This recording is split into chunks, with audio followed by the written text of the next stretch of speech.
इन दोस्तों, प्रचंड क्लासेस में आप सभी का स्वागत है। जीएस रिवीजन श्रृंखला में अभी तक आधुनिक भारत में हम कांग्रेस के पूर्ववर्ती जो राजनीतिक पार्टियां या राजनीतिक संस्थाएं बनाई गई थी उनके बारे में हम पढ़ चुके थे, जो कि बहुत ज़्यादा महत्वपूर्ण थी। अगर आपने नहीं पढ़ा तो अगले वीडियो में जाकर देख लीजिए, ठीक है। अब हम पढ़ेंगे कांग्रेस के उदय में सहायक कारक, ठीक है, और कांग्रेस का अधिवेशन वगैरह इसी में हम पूरा वीडियो में देखेंगे।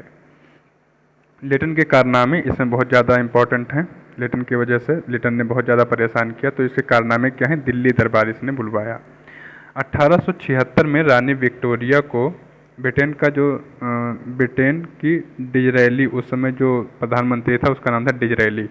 तो ये 1876 में रानी विक्टोरिया को हिंदुस्तान का कैसर हिंद घोषित कर देता है। 1876 में बड़ी ठाठ से दिल्ली दरबार लगाया जाता है। और कौन लगवाता है इसको? किसके समय? लिटन के समय लगाया जाता है। वर्नाक्युलर प्रेस एक्ट ये चालू करता है। 14 मार्च 1878 को लगाता है। और देसी भाषा में जो समाचार पत्र रहते थे उन पर रोक लगाने के लिए वर्नाक्युलर प्रेस एक्ट लाता है, ठीक है। इसको पत्रों का गला घोटने वाला कानून कहा गया था। सिविल सर्विसेज की उम्र घटा देता है, जिससे भारतीय लोग जो है सिविल सर्विसेज में दाखिला ना ले पाए, मतलब वो लोग उसमें भर्ती ना हो पाए, पास ना हो पाए, ठीक है। तो पहले 21 वर्ष उम्र थी और अब कर दिया 19 वर्ष, ठीक है, 2 वर्ष घटा दिया। 1877 में ये कारनामा इसने किया, ठीक है। तो इससे बहुत ज़्यादा सब परेशान हो गए। फिर आया एक आर्म्स एक्ट, ठीक है। ये 1879 में लिटन ही लेके आता है। इस एक्ट के जरिए लिटन सरकार ने भारतीयों से अपने घर में जो साधारण हथियार होते हैं वो भी रखने का अधिकार छीन लिए, ठीक। 1883 में इल्बर्ट बिल एक पास होता है, जो कि लेके आते हैं लॉर्ड रिपन, जो कि बहुत ज़्यादा उदारवादी वायसराय माने जाते हैं। तो ये लेकर आते हैं। इसमें रहता क्या है कि जो भी इस विधेयक में भारतीय जिला मजिस्ट्रेटों या सेशन जजों को यूरोपीय आयुक्तों के मामले पर विचार करने का अधिकार दे दिया जाता है, जो कि गोरे सरकार द्वारा, मतलब गोरों द्वारा ये सहन नहीं होता है कि भारतीय लोग जज बन के बैठेंगे और हम लोगों के खिलाफ जो है ये लोग कुछ अधिकार हो जाएगा, हम लोगों के खिलाफ इनका अधिकार रहेगा और ये जो है हम लोगों को बताएंगे कि कैसे क्या करना है, कैसे क्या करना है, और सज़ा देंगे, हम लोगों को सज़ा भुगतनी पड़ेगी। तो इसका विरोध हो जाता है और आखिरी में इस बिल को वापस लेना पड़ता है, ये पास नहीं होता है, ठीक है। तो इसके खिलाफ गोरों ने European and Anglo Indian defence association बनाया। इसके सामने ब्रिटेन की सरकार और रिपन दोनों झुके और समझौता कर लिया। विधेयक का सार पूर्ववत बनाए रखा गया, लेकिन यूरोपियों को सुविधा दी गई कि वो ज्यूरी से मांग कर सकते हैं जिसके कम से कम आधे सदस्य यूरोपियन होंगे।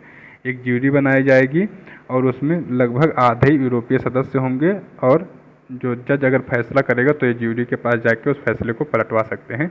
यह नियम बना दिया गया, ठीक है।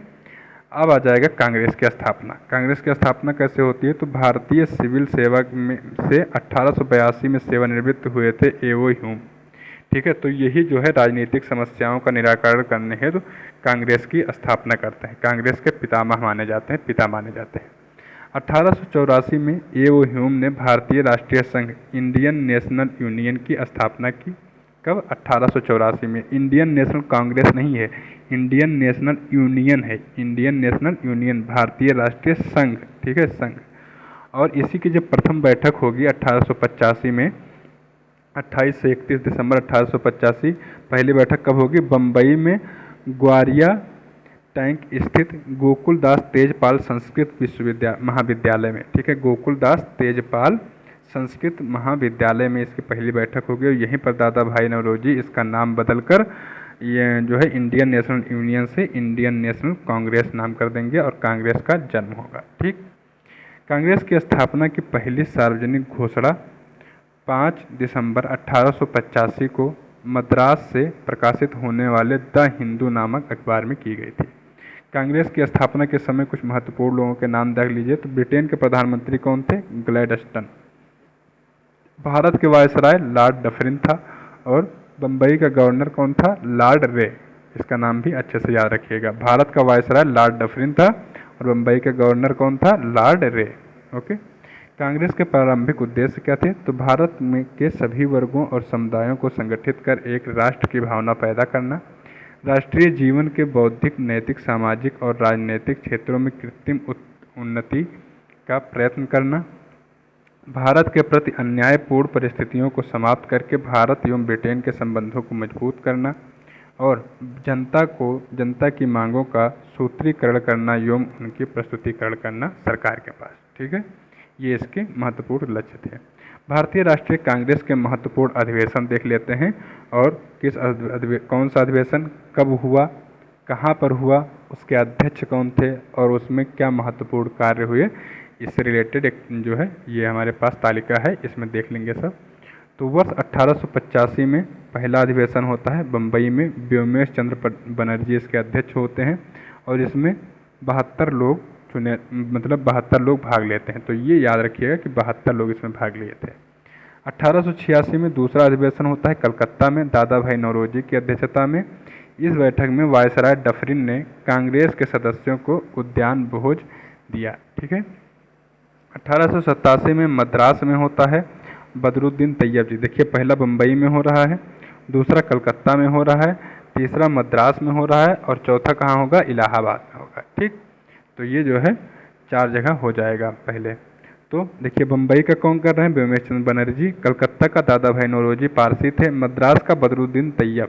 1887 में इस अधिवेशन में 11 प्रस्ताव स्वीकृत किए गए। इस अधिवेशन में सब्जेक्ट्स कमेटी का गठन किया गया। सब्जेक्ट्स कमेटी जो कि अब इस अधिवेशन से, मतलब अधिवेशनों से रिलेटेड इसमें कुछ कानून बनाए जाएंगे, तो वही सब्जेक्ट कमेटी। तो यहाँ पे कानून बनाने की प्रक्रिया चालू हुई जो है कांग्रेस के लिए। तो ये कब से चालू हुई? तीसरे अधिवेशन से। 1888 इलाहाबाद अधिवेशन, जॉर्ज यूले इसकी अध्यक्षता करते हैं। यह पहला अवसर था जब यूरोपियन ने कांग्रेस की अध्यक्षता की। जॉर्ज यूले देखिए यूरोपियन है, पहला अधिवेशन है जिसमें यूरोपियन अध्यक्षता कर रहा है।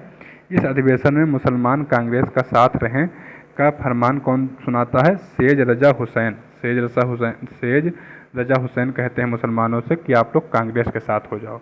इसी अधिवेशन में विरोध में सैयद अहमद खां, जो कि सर सैयद अहमद खां थे, वो क्या करते हैं कि 1888 में ही यूनाइटेड इंडिया पेट्रियाटिक एसोसिएशन की स्थापना करते हैं। यूनाइटेड इंडिया पेट्रियाटिक एसोसिएशन, और ये चाहते हैं कि मुसलमान कांग्रेस से न जुड़े।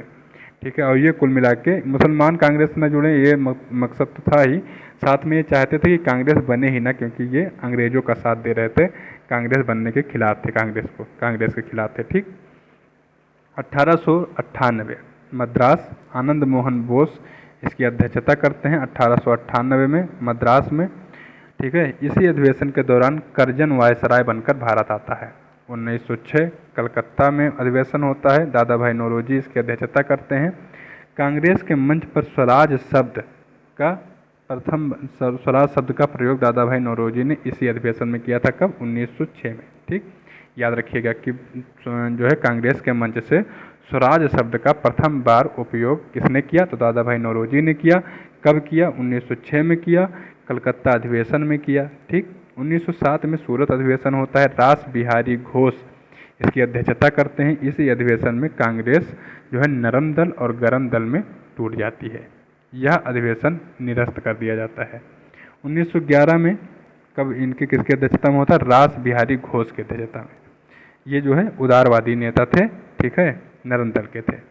कलकत्ता अधिवेशन होता है 1911 में, पंडित बिशन नारायण दर इसके अध्यक्ष रहते हैं। इसी अधिवेशन में रविन्द्रनाथ टैगोर की रचना भारत का राष्ट्रगान जन गण मन पहली बार गाया जाता है। तो भारत का राष्ट्रगान जो है पहली बार कब गाया जाता है? 1911 में। किस अधिवेशन में? कलकत्ता में। याद रखने का ट्रिक यह है कि लिखा किसने था? रविन्द्रनाथ टैगोर। कहाँ के थे? कलकत्ता के। तो कलकत्ता में ही पहली बार गाया गया और अध्यक्षता किसने की थी? जो है पंडित बिशन नारायण दर ने। ठीक है, 1916 में लखनऊ अंबिकाचरण मजूमदार अध्यक्ष रहते हैं। इसी अधिवेशन में नरमपंथी और गर्मपंथी फिर से कांग्रेस में एक हो जाते हैं। 1917 का अधिवेशन कलकत्ता में होता है, श्रीमती एनी बेसेंट इसकी अध्यक्षता करती हैं और कांग्रेस की पहली महिला अध्यक्ष कौन बनती हैं? श्रीमती एनी बेसेंट, जो कि अध्यक्षता कहते हैं। 1922 गया अधिवेशन, इसका अध्यक्षता करते हैं CR दास। इसी अधिवेशन में 1923 में स्वराज पार्टी का गठन हुआ। इसी अधिवेशन के पश्चात 1923 में कांग्रेस का विशेष अधिवेशन अबुल कलाम आज़ाद की अध्यक्षता में, विशेष अधिवेशन भी इसमें बुलाया गया था 1923 में, तो उसकी अध्यक्षता अबुल कलाम आज़ाद करते हैं और ये अधिवेशन दिल्ली में बुलाया जाता है। ठीक है, 1923 का अधिवेशन कहाँ बुलाया जाता है? दिल्ली में, और उसकी अध्यक्षता कौन करते हैं? अबुल कलाम आज़ाद। 1924 बेलगांव महात्मा गांधी, बेलगांव में महात्मा गांधी जी केवल एक ही अधिवेशन करते हैं, अधिवेशन की अध्यक्षता बेलगांव में 1924 में हैं। और इसमें क्या होता है कि गांधीदास पैक्ट के अनुसार इसमें स्वराज पार्टी को यह अधिकार दे दिया जाता है कि वो कांग्रेस के अविभाज्य अंग के रूप में रहकर विधानमंडलों में प्रवेश ले तथा सरकार की नीतियों का विरोध करे। गांधीदास पैक्ट जो है साइन किया जाता है 1924 में महात्मा गांधी की अध्यक्षता में। ओके, 1925 कानपुर सरोजिनी नायडू इसकी अध्यक्षा रहती हैं। यह पहला अधिवेशन था जब किसी भारतीय महिला को अध्यक्षता दी गई। अच्छा, यहाँ पे दो कन्फ्यूजन होता है। यहाँ पे क्या होता है कि अगर पूछ ले आपसे कि कांग्रेस की पहली महिला अध्यक्ष कौन थी, तो आप लिखेंगे क्या? Annie Besant. लेकिन आपसे पूछ ले कांग्रेस की पहली महिला अध्यक्ष भारतीय जो थी, मतलब पहली भारतीय महिला अध्यक्ष कौन थी, तो आप लिखेंगे सरोजिनी नायडू। ठीक, अच्छे से याद कर लीजिए। 1928 कलकत्ता जो है अधिवेशन पंडित मोतीलाल नेहरू इसकी अध्यक्षता करते हैं। 1928 में नेहरू रिपोर्ट जो है सबमिट की जाती है। इसी अधिवेशन में रियासतों में उत्तरदायी सरकार की मांग की जाती है। उत्तरदायी सरकार की मांग कब की जाती है? पहली बार 1928 पंडित मोतीलाल नेहरू की अध्यक्षता में जब की जाती है कलकत्ता में अधिवेशन। ठीक है, जो है नेहरू रिपोर्ट आप जानते होंगे किसके खिलाफ बनाई गई थी, जो आया था आपका साइमन कमीशन के खिलाफ, है ना। साइमन कमीशन के खिलाफ नेहरू रिपोर्ट बनाई गई थी। 1929 लाहौर अधिवेशन पंडित जवाहरलाल नेहरू इसको करते हैं। इस अधिवेशन में कांग्रेस ने पूर्ण स्वाधीनता का प्रस्ताव पारित किया। पूर्ण स्वाधीनता का प्रस्ताव कब पारित किया कांग्रेस ने? 1929 लाहौर अधिवेशन में। इसका अध्यक्षता किसने किया था? पंडित जवाहरलाल नेहरू ने। इसमें कहा गया था कि कांग्रेस विधान की धारा 1 में स्वराज शब्द का अर्थ पूर्ण स्वाधीनता से होगा। जो विधान 1 में विधान की धारा मतलब विधान जो उस समय बनाई गई थी कानून की पुस्तक, ये कानून लिखा जा रहा था, तो उसकी धारा 1 में स्वराज शब्द जो सम्मिलित किया गया था, तो उस स्वराज का मतलब था पूर्ण स्वाधीनता। और ये जो है 1929 में जो है पारित किया गया पंडित जवाहरलाल नेहरू की अध्यक्षता में। 1930 में कांग्रेस का कोई अधिवेशन नहीं होता है। 1934 में बम्बई अधिवेशन होता है डॉक्टर राजेंद्र प्रसाद की अध्यक्षता में। इसी अधिवेशन में गांधी जी अपना इस्तीफा दे देते हैं और कांग्रेस से संन्यास ले लेते हैं। ठीक है, 1939 में त्रिपुरी अधिवेशन होता है। सुभाष चंद्र बोस जी इसमें क्या करते हैं? इस्तीफा दे देते हैं और बाद में राजेंद्र प्रसाद जी इसकी अध्यक्षता करते हैं। क्योंकि क्या होता है कि जो पट्टाभी सीतारामैया रहते हैं गांधी जी के कैंडिडेट, वो सुभाष चंद्र बोस से हार जाते हैं, तो गांधी जी जो है गुस्सा होकर बैठ जाते हैं। तो सुभाष चंद्र बोस गांधी जी की बहुत इज्जत करते थे, तो क्या कहते हैं कि ये गलत हो रहा है, हम जानते हैं, लेकिन गांधी जी के खिलाफ फिर भी वो जाते नहीं हैं और अपना इस्तीफा दे देते हैं। 1948 में जयपुर सम्मेलन होता है, पट्टाभी सीतारामैया इसकी अध्यक्षता करते हैं। इस अधिवेशन का अभिभाषण किसने लिखा था? गोकुल भट्ट द्वारा इसको पढ़ा गया था। गोकुल भट्ट द्वारा इसको पढ़ा गया था। इस अधिवेशन का आरंभ वंदे मातरम व राष्ट्रगान से शुरू हुआ था। चलिए, कांग्रेस में प्रथम बार क्या क्या हुआ था? तो कांग्रेस के प्रथम अधिवेशन की अध्यक्षता की थी WC बनर्जी ने। कांग्रेस के प्रथम मुसलमान अध्यक्ष थे बदरुद्दीन तैयब। प्रथम यूरोपियन जिसने कांग्रेस के अधिवेशन की अध्यक्षता की, जॉर्ज यूले। चौथा अधिवेशन की अध्यक्षता इन्होंने की थी। तीसरे अधिवेशन की अध्यक्षता इन्होंने की थी। प्रथम महिला जिसने कांग्रेस के अधिवेशन को संबोधित किया वो थी कादम्बिनी गांगुली।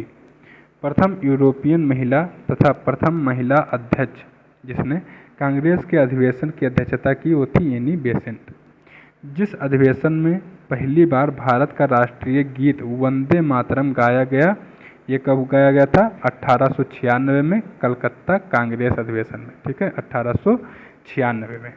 इस अधिवेशन के अध्यक्ष थे रहमतुल्लाह सयानी और इसी में गाया गया था वंदे मातरम। वंदे मातरम बंकिम चंद्र चटर्जी के उपन्यास आनंद मठ से उद्धृत है, मतलब आनंद मठ से लिया गया है। तो ये भी याद रखिएगा कि वंदे मातरम कहाँ से लिया गया है, आनंद मठ से, बंकिम चंद्र चटर्जी जी ने इसको लिखा था। भारत की आज़ादी के समय जेबी कृपलानी कांग्रेस के अध्यक्ष थे। ठीक है, भारत की आज़ादी के समय कांग्रेस के अध्यक्ष कौन थे, जेबी कृपलानी। स्वतंत्रता के बाद 1947 में कांग्रेस का विशेष अधिवेशन नई दिल्ली में डॉक्टर राजेंद्र प्रसाद की अध्यक्षता में संपन्न हुआ। ओके, कांग्रेस के सबसे ज़्यादा समय तक सबसे कम उम्र के अध्यक्ष कौन थे, अबुल कलाम आज़ाद। ये 1940 से लेकर 1945 तक कांग्रेस के अध्यक्ष रहे। ओके, नेक्स्ट है प्रमुख यूरोपियन जिन्होंने कांग्रेस की अध्यक्षता की। तो कौन कौन से लोग थे, जॉर्ज यूले 1888 में इलाहाबाद की कांग्रेस अधिवेशन में इन्होंने जो है अध्यक्षता की थी। एक है अल्फ्रेड वेब, ये 1894 में मद्रास अधिवेशन में अध्यक्षता की थी इन्होंने। हेनरी कार्टन 1904 बम्बई अधिवेशन में इन्होंने अध्यक्षता की थी। और एनी बेसेंट 1917 कलकत्ता अधिवेशन में अध्यक्षता की थी इन्होंने। ठीक है, नेक्स्ट है कांग्रेस के संबंध में महत्वपूर्ण वक्तव्य। किसने क्या कहा था कांग्रेस के संबंध में, ये बहुत ज़्यादा इम्पोर्टेंट है, याद रखिएगा। कांग्रेस लड़खड़ा कर गिर रही है। भारत में रहते हुए मेरी इच्छा है कि मैं इसके शांतिपूर्ण अवसान में अपना सहयोग दे सकूं। ये कहा था वायसराय करजन ने। ठीक है, वायसराय करजन ने कहा था। कांग्रेस लॉर्ड डफरिन के दिमाग की उपज है। ये कहा था लाला लाजपत राय जी ने। कांग्रेस एक प्रकार की याचना करने वाली संस्था है। ये कहा था बिपिन चंद्र पाल ने। यदि वर्ष में एक बार मेढक की तरह टर्राए तो कुछ नहीं मिलेगा। ये कहा था बाल गंगाधर तिलक ने। देखिए इनकी भाषा जो है गरम दल के नेता की जैसी लग रही है। वर्ष में एक बार टर्राने से बारिश नहीं होगी, या एक बार टर्राने से कुछ नहीं मिलेगा। ठीक है, ये किसने कहा था, बाल गंगाधर तिलक जी ने। एक बार टर्राना का क्या मतलब हुआ कि एक बार जो है कांग्रेस की बैठक साल में होती थी ना, तो वही एक बार टर्राना कहा गया था। कांग्रेस का प्रथम चरण आंदोलन, ये जो कब से कब तक चला, 1885 से 1905। ये 3 भाग में रहेगा, प्रथम चरण, द्वितीय चरण और तृतीय चरण। ठीक है, तो उदारवादी चरण, पहले चरण जो कि 1885 से 1905 20 साल का है, इसको कहा जा रहा है उदारवादी चरण। ठीक है, 1905 में क्यों रोक दिया गया, क्योंकि इसके बाद अभी जो है किसका, बंगाल का विभाजन हो जाएगा, इसीलिए 1905 तक ही इसको पढ़ा जाएगा। ठीक, उदारवादी चरण यहीं तक चलेगा। कांग्रेस के राष्ट्रीय आंदोलन के प्रथम चरण 1885 से 1905 उदारवादी राष्ट्रीयता का काल था। कांग्रेस की स्थापना के साथ ही उदारवादी नेताओं ने ब्रिटिश सरकार से अनेक प्रशासनिक, संवैधानिक तथा आर्थिक सुधार की मांग की। उदारवादियों ने अनेक प्रशासनिक सुधारों का लक्ष्य रखा। उदारवादी कांग्रेस नेताओं ने वायसराय एवं भारत सचिव की कार्यकारिणी तथा प्रांतीय विधान परिषदों के विस्तार तथा उसमें भारतीयों के प्रतिनिधित्व देने की मांग की। अन्य प्रांतों के लिए विधान परिषदों के गठन की मांग की। उदारवादी नेताओं ने कृषि बैंकों की स्थापना करने, मुक्त व्यापार की नीति को समाप्त करने की मांग की। जो मुक्त व्यापार उस समय हो रहा था, तो उससे ज़्यादा फ़ायदा तो इंग्लैंड को ही हो रहा था, क्योंकि हम कोई टैक्स लगा नहीं पा रहे थे, इंग्लैंड से माल आ रहा था, है ना। तो उसकी मांग की कि इसको बंद कर दिया जाए और कि जो कृषि बैंक थे, कृषि बैंकों की स्थापना करने की बात कही कि कृषि बैंकों की स्थापना की जाए, जिससे यहाँ के किसान बढ़ सकें आगे। सैनिकों एवं असैनिक व्यय में कमी करने तथा भारत से धन निष्कासन रोकने की मांग की गई।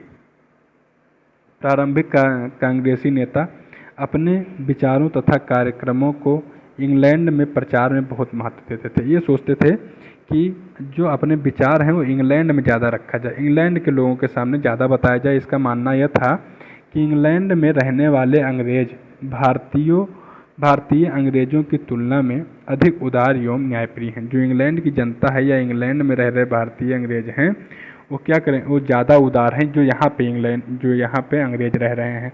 तो हम लोग जब उनके सामने रोएंगे, बिलखेंगे, बताएंगे कि हमारे देश में देखो हमको तो मारा पीटा जा रहा है, ये किया जा रहा है, तो उनको दया आएगी।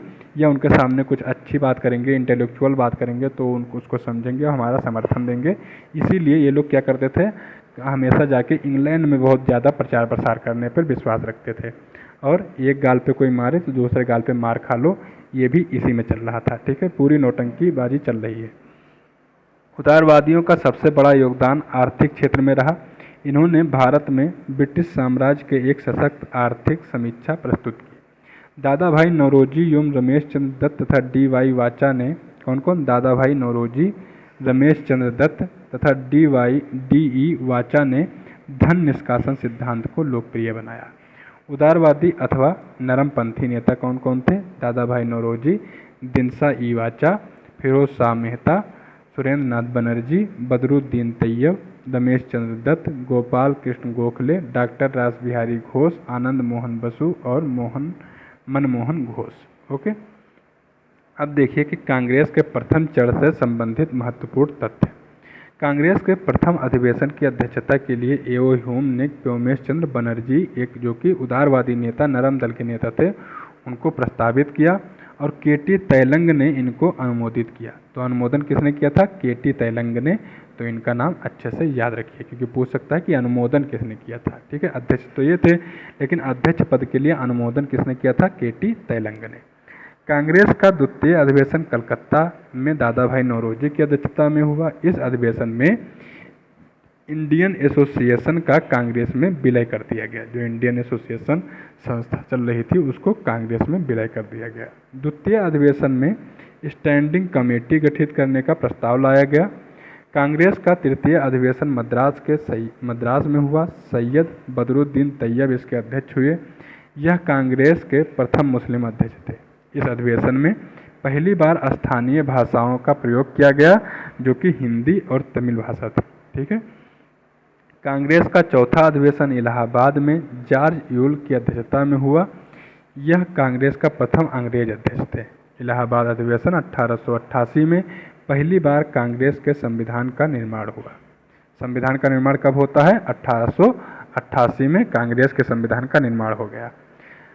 बम्बई अधिवेशन में ब्रिटेन के हाउस ऑफ कॉमन्स के सदस्य चार्ल्स ब्रैडला भी सम्मिलित हुए। बम्बई अधिवेशन में कादम्बिनी गांगुली सम्मेलन को संबोधित करने वाली प्रथम भारतीय महिला थी। ये प्रथम भारतीय स्नातक महिला भी थी। जुलाई 1889 में इंडियन नेशनल कांग्रेस की ब्रिटिश इकाई की स्थापना लंदन में हुई। इसने ये देखिए 1889 में क्या हो गया है, जो इंडियन नेशनल कांग्रेस था इसकी स्थापना जो है एक लंदन में भी इसकी स्थापना कर दी गई। इसका क्वार्टर जो है एक हेडक्वार्टर जो है ब्रांच लंदन में भी खोल दी गई। इसने इंडिया नामक पत्र निकालना प्रारंभ किया। इंडिया नामक पत्र वो निकालती थी लंदन में। ठीक है, ये अच्छे से याद रखिएगा। 1900 में लॉर्ड कर्जन ने भारत सचिव को लिखा कि भारत में कांग्रेस लड़खड़ा कर धराशायी हो रही है। भारत में रहते हुए मेरी महत्वाकांक्षा है कि मैं इसके शांतिपूर्ण मृत्यु में सहयोग कर सकूं। ये किसने कहा था? लॉर्ड कर्जन के शब्द हैं ये। कांग्रेस आंदोलन का द्वितीय चरण कब से कब शुरू होगा? 1905 से 1919 ईस्वी। ठीक, उग्रवादी गर्मपंथी चरण 1905 से 1919। ठीक है, इसको द्वितीय चरण को उग्रवादी गर्मपंथी चरण कहा जाता है, और जो प्रथम चरण था वो उदारवादी चरण था। ठीक, तो इसमें उग्रवादियों का बोलबाला रहेगा। उग्रवादी या गर्मपंथी नेता। उग्रवादी कहना यार गलत होगा, क्योंकि उग्रवादी एक दूसरे तरफ इशारा कर देता है ना, तो उग्रवादी थोड़ा सा कठोर शब्द है। तो गर्मपंथी नेता आप इनको कहिए, है ना। 19वीं सदी के अंत में उदारवादी राजनीति की आलोचना होने लगी। इसी के कारण भारतीय राजनीति में उग्रवादी चरण का उद्भव हुआ। उग्रवादी लोग मतलब यार उग्रवादी न कहो इनको, जो है गर्मपंथी नेता जो थे, तो गर्मपंथी नेता क्या करने लगे कि कहने लगे कि यार एक गाल पे कोई मारे दूसरे गाल पे घुमा लो तो मारता ही जा रहा है, कोई रुक ही नहीं रहा है। तो तुम्हारे ये सब धरे के धरे केवल कहने की बातें हैं, और हम लोग अब कोई एक मारेगा तो दो मारने का हिम्मत रखेंगे। तो वो सब राजनीति अब चलने लगी। तो उन लोगों को क्या कहा गया, बहुत कमज़ोर हैं, बहुत बेकार आदमी हैं, कि केवल जो है कुछ भी करने का इन लोगों के अंदर हिम्मत नहीं है। जो युवा वर्ग था वो जो है मारपीट में या गर्म दल के नेताओं के साथ जुड़ना ज़्यादा प्रेफर किया युवा वर्ग ने, है ना। तो उग्रवादी आंदोलन के उदय में समकालीन अनेक राष्ट्रीय एवं अंतर्राष्ट्रीय कारक सक्रिय थे। उदारवादियों ने अपने लेखों के माध्यम से ब्रिटिश राज के वास्तविक चेहरे को बेनकाब किया। उन्होंने यह सिद्ध किया कि भारत की गरीबी, बेरोजगारी, आर्थिक पिछड़ेपन, अकाल, ऋणग्रस्तता आदि सभी का मूल कारण ब्रिटिश उपनिवेश नीतियां हैं। कांग्रेस की नीतियों तथा उसकी उपलब्धियों के प्रति जन असंतोष से भी उग्रवाद के उदय में सहायता मिली। ठीक है, देखिए वही बात है कि कांग्रेस की जो नीतियां थीं उस समय के पर जो है जो उस समय लोग थे उन लोगों को संतोष नहीं हो रहा था, तो उस समय असंतोष लोगों में फैल गया, जिससे जो है गर्मपंथी नेताओं को बल मिला। उग्र नेताओं का मानना था कि कांग्रेस की अधिवेशन निवेदन की नीति से आवेदन निवेदन की नीति से कुछ हासिल होने वाला नहीं है। अमेरिका, फ्रांस, जर्मन और इटली के राष्ट्रीय आंदोलनों की सफलता ने यह स्पष्ट किया था कि संवैधानिक तरीकों से स्वराज की प्राप्ति नहीं हो सकती। इथियोपिया द्वारा 1896 में इटली की पराजय तथा 1904-05 में जापान द्वारा रूस की पराजय ने यूरोपीय अजेयताओं के सिद्धांत को ध्वस्त कर दिया था। पहले क्या मतलब उड़ा रहता था कि यूरोपीय लोग कभी हारते ही नहीं हैं, इनसे जो लड़ेगा हार ही जाएगा, यूरोपीय ही हमेशा जीतते हैं। लेकिन क्या हुआ कि इथियोपिया ने 1896 में इटली को हरा दिया और 1904-05 में जापान ने रूस को हरा दिया। तो इससे क्या हुआ कि नहीं, यूरोपीय भी हार सकते हैं अगर उनसे अच्छे से लड़ा जाए। इन घटनाओं ने राष्ट्रवादियों में आत्मविश्वास जगा दिया तथा औपनिवेशिक सरकार के संघर्ष को प्रेरित किया। महात्मा गांधी ने हिंद स्वराज नामक अपनी पुस्तक में लिखा कि बंगाल विभाजन के बाद ही भारतीयों में वास्तविक जागृति आई। महात्मा गांधी भी इस चीज़ को मान रहे थे। हिंद स्वराज में लिखा है इन्होंने कि बंगाल का जब विभाजन हुआ तब भारतीयों में जो रोष आया, गुस्सा आया और दिल की जो उनके भड़ास निकली, तो वहीं से वास्तविक जागृति आई है भारतीय लोगों में, जिसके लिए हमें लॉर्ड कर्जन को धन्यवाद देना चाहिए। लॉर्ड कर्जन ने जो बंगाल को विभाजित कर दिया, उससे जो सोए हुए भारतीय थे सब जग गए, है ना। उग्र राष्ट्रवाद के समय कारक क्या थे? उग्र राष्ट्रवाद के उदय के कारक हैं ब्रिटिश शासन की शोषणकारी नीतियाँ। ब्रिटिश जो है बहुत ज़्यादा शोषण कर रहे थे। कांग्रेस की आवेदन निवेदन की नीति में असफलता। कांग्रेस वाले हाथ जोड़ के बैठ जाते थे, माई बाप करने लगते थे, तो उससे कुछ हो नहीं रहा था, क्योंकि ये चीज़ें आप एक सभ्य इंसान के सामने जब करेंगे तो वो समझेगा। ब्रिटिश असभ्य थे, ठीक है, वो इन चीज़ों को नहीं देख रहे थे, वो आपका शोषण करने आए थे, तो उनको बिल्कुल भी मतलब नहीं था। आप जितने कमज़ोर हो जाओगे उतने ही आपको दबाते जा रहे हैं। तो आवेदन निवेदन वहाँ पे काम नहीं आ रहा था। अपने हाथों को जोड़ने के बजाय खोलने में ज़्यादा विश्वास रखते थे उग्रवादी लोग। पश्चिमीकरण के विरुद्ध प्रतिक्रिया, अंतर्राष्ट्रीय घटनाएं और लॉर्ड कर्जन के कारनामे। लॉर्ड कर्जन ने भी पूरा दुष्टता का पराकाष्ठा पार कर दिया। गरम दल के नेता कौन कौन से थे? तो बाल गंगाधर तिलक, लाला लाजपत राय, बिपिन चंद्र पाल। ये बाल लाल पाल, ठीक है, पाल, तो इन्हीं तीनों को मिलाकर क्या कहा जाता था? लाल बाल पाल कहा जाता था। बाल गंगाधर तिलक, ठीक है, बाल से हो गए, लाल से लाला लाजपत राय और पाल से बिपिन चंद्र पाल, और अरविंद घोष भी इसी में शामिल थे गरम दल के नेताओं में। उदारवादी और गरम पंथियों में अंतर क्या था? अब आप पढ़िए और खुद ही आप समझेंगे कि अगर उस समय आप होते तो किधर खड़े होते। नरमपंथी भारत के लिए औपनिवेशिक प्रशासन में सुधार चाहते थे। सुधार मतलब औपनिवेशिक प्रशासन रहे, केवल थोड़ा सा सुधार कर ले, बाकी आप हम पे राज करते रहो, कोई दिक्कत नहीं है। गर्मपंथी स्वराज चाहते थे, मतलब वो क्या करते थे कि औपनिवेशिक प्रशासन को उखाड़ के फेंकना चाहते थे। अंग्रेजों पर विश्वास नहीं करते थे। तो बताइए इसमें से कौन सही था? आप किधर जाएंगे? नरमपंथी संवैधानिक तरीके से प्रार्थना, आवेदन, अपील के द्वारा ब्रिटिश सरकार से रियायत प्राप्त करना चाहते थे। रियायत प्राप्त करना चाहते थे, अपनी ही ज़मीन पे रियायत दे दो हमें। उग्रवादी क्या चाहते थे? यार गर्मपंथी इनको कहना चाहिए, उग्रवादी गलत लिख देते हैं लोग। तो उग्र जो है गर्मपंथी क्या करते थे कि ये जन आंदोलन में विश्वास रखते थे। बहिष्कार में आंदोलन रखते थे। स्वदेशी और राष्ट्रीय शिक्षा द्वारा स्वराज प्राप्त करना चाहते थे, है ना। उदारवादी पश्चिमी शिक्षा संस्कृति के प्रशंसक थे। पश्चिमी शिक्षा और संस्कृति के प्रशंसक थे, मतलब जो यूरोपीय शिक्षा थी और वहाँ की जो संस्कृति थी, ठीक है, उसके प्रशंसक थे। भारतीय संस्कृति के प्रशंसक नहीं थे लोग, तथा उसी के आधार पर भारत निर्माण करना चाहते थे। उग्रवादी लोग क्या चाहते थे कि ये भारतीय, जो प्राचीन भारतीय संस्कृति थी उसको श्रेष्ठ मानते थे तथा पश्चिमी संस्कृति को हेय समझते थे, मतलब बेकार समझते थे।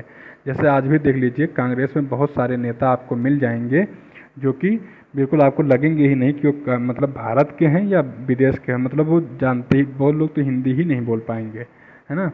तो ये उन लोग उस समय भी बहुत ज़्यादा अंतर था। उदारवादी राष्ट्रीय आंदोलन शिक्षित व उच्च शहरी वर्ग का प्रतिनिधित्व करता था, उच्च शहरी वर्ग का, जबकि जो उग्रवादी आंदोलन था ये मध्यम तथा निम्न वर्ग का प्रतिनिधित्व करता था। ठीक है। उदारवादी धर्मनिरपेक्षता के समर्थक थे और उग्रवादी जो थे ये धर्म के साथ राजनीति को जोड़कर अपना जनाधार तैयार करना चाहते थे। हिंदूवादी दल, मुस्लिमवादी दल, ये सब अच्छे से आगे बढ़ रहे थे। ठीक है। मतलब उस समय कोई हिंदूवादी ऐसा कोई दल नहीं था। मतलब हम बता रहे हैं कि ये लोग धर्म को और राजनीति को जोड़कर आगे बढ़ते थे। बंगाल विभाजन के संबंध में विभिन्न विचार। 1805 में क्या हो जाएगा, बंगाल का विभाजन कर देगा लॉर्ड कर्जन। तो उसके विषय में है कि ब्रिटिश समाचार पत्र स्टैंडर्ड ने बंग भंग के को प्रतिवाद का ठोस मामला कहा। मैनचेस्टर गार्जियन ने लिखा, बंगाल के टुकड़े टुकड़े करने की योजना के लिए उनके समर्थन का औचित्य स्पष्ट करना कठिन है और इसके लिए उन्हें क्षमा करना तो और भी मुश्किल है। हितवादी में लिखा गया, कर्जन ने भारतीयों को अग्नि परीक्षा में डालकर उनमें नया जीवन फूंक दिया है। और गांधी जी ने भी इसके लिए कर्जन को धन्यवाद कहा था कि आपने सोए हुए भारतीयों को जगा दिया इतना गलत काम करके। अमृत बाजार पत्रिका में लिखा गया कि बंग भंग द्वारा हजारों या लाखों ही नहीं करोड़ों लोगों की राष्ट्रीय भावनाओं को मनमाने ढंग से ठेस पहुंचाई गई है। सोनार बांग्ला में लिखा गया कि बंगाल के लोग एक होकर उड़ जाएं और फिरंगी बुलबुल का घोंसला नोचकर उसे गंगा में प्रवाहित कर दें। सोनार बांग्ला में लिखा गया। सुरेंद्र नाथ बनर्जी ने कहा कि यह घोंसला हमारे ऊपर बम के गोले की भांति गिरी है ना, सुरेंद्र नाथ बनर्जी ने कहा था। अब जो है इस क्लास को हम यहीं पर समाप्त करते हैं। अगर आपको अच्छा लग रहा हो हमारा ये सीरीज तो आप कृपया चैनल को सब्सक्राइब कर लें, अपने दोस्तों के पास पहुंचाएं और उनसे कहें कि वो भी सब्सक्राइब करें। हम मिलेंगे नए क्लास में जहाँ पर बंगाल विभाजन और इसके आगे के जो है क्रम में हम लोग पढ़ते चलेंगे। ठीक है। तो 1-2 क्लास में हमारा आधुनिक भारत भी समाप्त हो जाएगा। फिर मिलेंगे नए क्लास में, तब तक के लिए नमस्कार, धन्यवाद।